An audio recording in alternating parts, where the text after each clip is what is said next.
7e campagne d'hiver des Restos du Cœur, 60 000 bénévoles mobilisés, 109 millions de repas avaient été distribués l'an passé. Nous sommes en direct avec Olivier Berthe, président des Restos du Cœur. Bonjour, merci d'être avec nous sur BFM TV. Bonjour. Alors l'édition 2011-2012 commence aujourd'hui. Est-ce que vous avez une certaine appréhension particulière avec la crise économique dont on parle chaque jour? Est-ce que vous en voyez déjà les effets?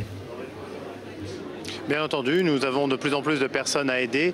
Sur les 3 dernières années, depuis le début de cette crise, nous avons accueilli 25% de personnes en plus. Donc les chiffres actuels du chômage, annoncés hier soir par le ministre de l'Emploi, les chiffres du nombre de personnes en fin de droit nous font craindre que cette année encore, nous soyons obligés de battre ce triste record de personnes accueillies et de repas distribués. Alors vous le dites, vous avez de plus en plus de personnes à aider et si on suit le dernier plan de rigueur, il y a une disposition pour que les dons fiscaux soient moins déductibles. C'est un danger pour vous ? C'est un énorme danger et c'est une aberration. Une aberration parce qu'un certain nombre de parlementaires assimilent aujourd'hui les dons à un avantage fiscal, à une niche fiscale, alors qu'un don est un geste forcément d'appauvrissement du donateur. Donc c'est déjà une erreur technique, mais c'est en plus faire peser une certaine crainte, une certaine menace sur la confiance des donateurs, alors qu'elle n'a jamais été aussi indispensable pour aider nos associations, les Restos du Cœur, mais toutes les associations, à poursuivre leur action, faire beaucoup plus avec beaucoup moins. Je ne sais pas qui pourrait résoudre ce type d'équation. Il faut que les parlementaires entendent ce message et ne touchent absolument pas au dispositif Coluche. Et justement, est-ce que vous avez déjà constaté si les Français donnaient plus ou moins qu'avant ? Les Français sont aujourd'hui toujours autant généreux. On l'a vu avec la collecte des banques alimentaires ce week-end. On le voit, nous, depuis plusieurs années. Malgré la crise, le nombre de donateurs et le montant du don reste stable, voire progresse légèrement. Mais ça, c'est parce que les Français ont confiance dans le travail des associations. Il faut savoir que les associations représentent la structure en laquelle les Français ont le plus confiance. C'est bien ce geste-là qu'il ne faut pas interrompre. Et il est très important de ne pas casser cette confiance. Nous appelons vraiment les parlementaires à beaucoup de sagesse en la matière. Alors justement, 2012 va être une année extrêmement particulière. Comment vous pouvez peser sur la campagne présidentielle ?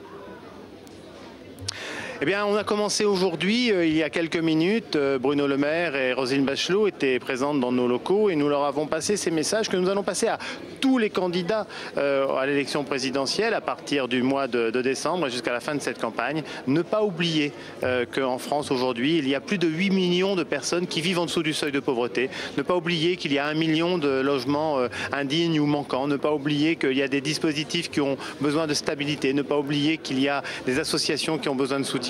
Donc nous allons nous faire l'écho de ces personnes pendant ces 4 mois de campagne présidentielle. Alors justement, est-ce que les personnes qui viennent au Resto du Cœur sont toujours les mêmes ou est-ce qu'il y a, je dirais, un renouvellement que vous pouvez constater ? Alors il y a de toute façon chaque année une personne sur 2 qui vient au resto est nouvelle. Donc il y a en permanence un renouvellement. Le bon côté des choses, c'est qu'une personne sur 2 s'en est sortie, n'a plus besoin des restos. Le mauvais côté, c'est qu'il y a toujours de nouvelles populations. Plus de personnes âgées, plus de jeunes, plus de travailleurs pauvres, des personnes qui ont un boulot mais qui ne peuvent pas survenir seules à leurs besoins. Donc oui, il y a une évolution de ces populations à aider. Et c'est bien parce que ces personnes sont mouvantes et qu'elles sont de plus en plus nombreuses que nous appelons à la générosité de tous pour continuer à nous donner les moyens de poursuivre notre action. Alors du côté des bénévoles, on cite le chiffre de 60 000 personnes qui vont être sur le terrain pour distribuer notamment ces repas. Vous avez encore besoin de plus de monde ? Évidemment, puisque derrière la distribution de repas, il y a également des actions d'insertion, d'aide à la personne, de retour vers l'emploi, vers le logement, de lutte contre l'illettrisme et bien d'autres actions. Et que pour faire cela, on a besoin des bénévoles. Les 60 000 bénévoles des restos, c'est leur force. Et c'est ce qui permet aussi d'avoir des frais généraux très bas. Et ce qui permet aussi de faire ce qu'aucune puissance publique ne pourrait faire avec les mêmes moyens. Ces bénévoles, nous en avons toujours besoin. Alors votre financement, ce sont notamment aussi les enfoirés, les ventes des places pour le spectacle de février 2012 va commencer demain. Ça sera à Lyon, c'est ça? Et quel est le thème? C'est à Lyon, du 1er au 6 février, et comme d'habitude, les enfoirés et certains, Grégoire, Maxime Le Forestier, nous ont fait l'amitié d'être présents aujourd'hui lors de ce lancement de campagne. Mais on sait aussi tous ceux qui aujourd'hui travaillent pour ce spectacle en coulisses, pour faire en sorte que ce spectacle qui rapporte pratiquement 20% des ressources des restos, produise toujours l'effet qu'il produit depuis 25 ans, c'est-à-dire à la fois éclairer les cœurs, mais aussi rapporter de l'argent. C'est bien le but des enfoirés. Merci beaucoup Olivier Berthe, on vous souhaite bon courage pour cette nouvelle édition, la 27e des Restos du Cœur.